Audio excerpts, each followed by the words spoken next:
You're listening to episode 17 of the Decorate Like a Design Boss podcast. Today, we'll be exploring how having a North Star can set a clear and defined direction for your decor. This episode is perfect for you if you have difficulty creating floor plans that function, or if you're looking for a focal point in your room. Sometimes we aren't even sure what is wrong with our spaces, but we just know it's something. We'll be addressing this and what you can do when your space feels a little out of kilter. So, if you're looking for a space that feels balanced and one that functions well for you, then turn up the volume because this episode might just be for you. Welcome to Decorate Like a Design Boss, a podcast for design lovers who want to create beautiful spaces in their very own homes. My name is Kimberly Grigg, and I'm a professional interior designer who teaches design lovers like yourselves how to decorate. And when I say decorate, I mean decorate like a design boss. If you're ready to create a space that your family loves and your neighbors can't stop raving about, well, buckle up, honey, because it's time to design. Well, hello there, my design-loving friends. We have such an exciting topic today, but before we dive in, I just want to shout out to Sully Moon. Sully says, I've been listening over and over to these interesting and informative podcasts. The topics Kimberly covers and her unique approach really speak to me. She gets right to the point, and I always leave with new ideas and feel empowered to go decorate my home to feel totally like me. Well, thank you so much, Sully. This is why I do what I do. I believe everyone should live beautifully, no matter your station in life. If you're a first-time homeowner, a renter, or someone who is enjoying their forever home, I think it's possible to decorate it in a way that is both beautiful and appealing, but also in a way that is a true reflection of you. It warms my heart to be getting such awesome reviews. And listen, it's not too late for any of you to leave one as well. Leaving reviews helps me grow the show so that other design lovers can participate as well. So just head over to KimberlyGriggDesigns.com/podcast launch and subscribe, rate, and review the show. And I have a special treat lined up for you. If you do this, you can enter our contest to win a free membership into my Interior Design Insiders Club. Our Insiders Club has over 100 hours of video training, my Fundamentals of Interior Design Superstar course, and a live monthly Zoom group virtual consult. This consult is called the Design Diva Deep Dive Party. It's kind of like a girl pal design party. So if you'd like a chance to win, head over to KimberlyGriggDesigns.com/podcast launch to register. And now on with the show. So many times I walk into a client's home and I hear them say, something is just not right, and I'm not sure what it is, but something is awry. Often they'll pick apart the thing that isn't actually wrong, but they're on a search, on a hunt to figure out what is wrong. I will also hear, I'm just not sure how to arrange my furniture. It just doesn't seem to look right any way that I place it. Well, what you need is a North Star. Or in other words, you need a focal point. Having a focal point gives you a reason for a room to function. So let's just break this down and unpack it step by step. And let's see if I can help you make sense of this very, very important element in the design mix. So first of all, when you walk into a space, I want you to look for anything that is large and or obvious. It often is a fireplace, a window with a view, bookshelves or built-ins. It can come in the form of anything That is what I like to term the elephant in the room. Typically, this focal point is not usually something that would be easy to change, and often it's part of the architecture of the space. Now that you've found it, I pose this question. Are you creating 2 or more focal points in the space, or are there 2 or more focal points in the space? If there are, this is where the conflict begins. Often, I will see a fireplace on one end of the room and bookcases built in another section of the space, and suddenly there are too many wows per room in the same space. The eye doesn't have anywhere to rest. I also often see people create the same scenario by having a fireplace as the main focal point and then orienting the function of the space, like TV watching, in a big way in another part of the space. This creates confusing focal points. There are ways to deal with this if, say, you cannot make the TV a part of the focal point, and we'll be getting to this, but first, stop and think. Can I just make the function of my space a part of the focal point?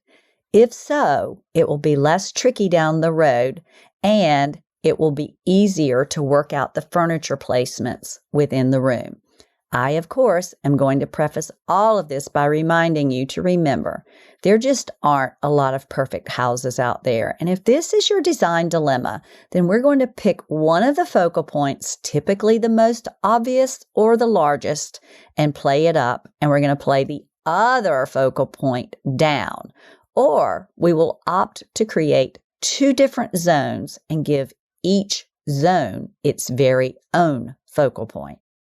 The question also arises, well, I don't have anything at all interesting or architectural in my room. And I say, well, that's okay. We're going to create interest. We can always add a focal point with a number of elements, including bookshelves or bookcases. These don't have to be built in. They can be furniture pieces. You can also create a focal point with a TV and a TV cabinet. If TV isn't part of your world, you can use a lovely piece of furniture and a mirror or amazing artwork over it to add a bold space for your eye to rest. Something else that happens a lot when orienting furniture and creating a focal point is a poorly placed focal point. This often shows up as a corner fireplace. So back when I was younger and more naive in my design career, I added a corner fireplace in a little cabin that my husband and I own on our nearby farm. I could kick myself for doing this. Corner fireplaces throw off the symmetry of the room, and then you are never quite sure how to orient the furniture.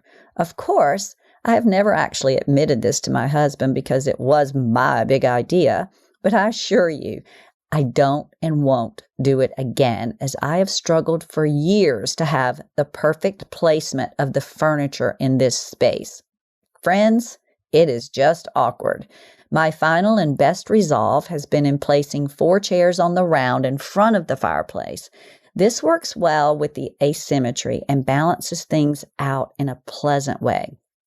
Sometimes you don't actually have 4 chairs on the round to work with, or you need more seating, which includes a sofa. If this is the case, I have placed the sofa on an angle, but it is rare that this scenario feels settled and balanced. Instead, I will create a mini focal point on the largest wall beside the fireplace by usually adding a TV and a TV console. Then I can orient the sofa in front of the TV in the same direction as the TV console, add a pair of chairs, and have the corner fireplace as part of the angle of the area that I have created.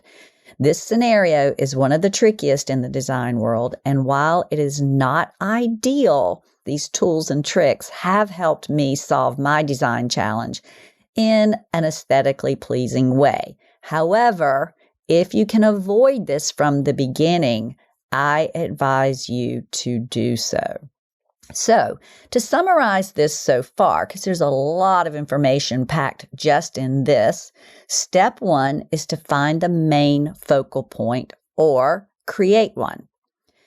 Stay away from playing up two focal points. If you have two focal points in the same space, then play one up and play the other down. A good rule of thumb here is to take the largest and most impactful and make it the main focal point. Step 2 is that if you don't have a focal point, you can create one. Every room needs one to determine the orientation of the space and to help root the furniture placement. Now, I want you to determine the function for your space. What does this room need to do? If it's a bedroom, then obviously the bed is going to most likely be the largest element in the room, and sleeping, of course, is the main function. If the room is small, let your bed do the talking and refrain from adding other tall pieces to the room to keep things balanced. Back in the day when we used to hide our TVs in big armoires, the armoire would often be massive and chunky and often overwhelm the space because it would create a secondary focal point. Creating a seating area in a bedroom is a great idea if you have the space. Just don't make the pieces so impactful that you lose sight of the main focal point, which should almost always be the bed in a bedroom. This brings me to saying, it's best if you walk into the foot of the bed, not the side of the bed, if at all possible. An exception to this is when a window is taking up the wall that the bed should be on. This is kind of a pet peeve of mine. I don't really like beds in front of windows, but sometimes I have no choice. But if you're building a home, then do make sure to place your beds on paper first before it's too late. You want a main wall straight on for your headboard to sit, and preferably not against a window. This is something that builders don't often take into consideration, and it is difficult to catch on the floor plan unless you lay your furniture out on the floor plan before you build. It's very hard to have a balanced and harmonious bedroom when you don't have a proper bed wall. If you're creating a living space and one of the main functions is going to be TV watching, then choose the space and place your furniture around the TV watching. Suppose you have a fireplace that is the focal point in your room and the room needs to serve as a TV watching room. Try and incorporate your TV into your fireplace wall if at all possible. I am very okay and have decorated many a beautiful magazine-worthy space with the TV right over the fireplace. If this isn't possible, then create a TV watching zone and either play up the fireplace and play down the TV or vice versa. Again, the goal is to avoid having two or more focal points that are on the same weight, scale, and value chart, or you will create a room that is at odds with itself, and most likely you won't even know why.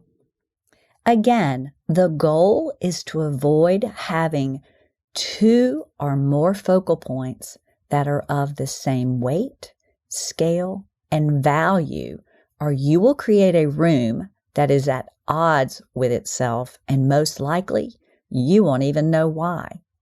So what if you have a focal point and you really want to play it up? I often want to dramatize the drama in a space, especially if this appeals to a client's design DNA.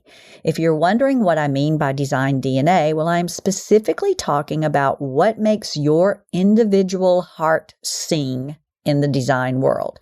You can discover your own design DNA in episodes 1, 2, and 3, and I use the design DNA as the most fundamental design tool in the entire process. This is a surefire way to create a space that is beautiful to you, but also one that resonates with you.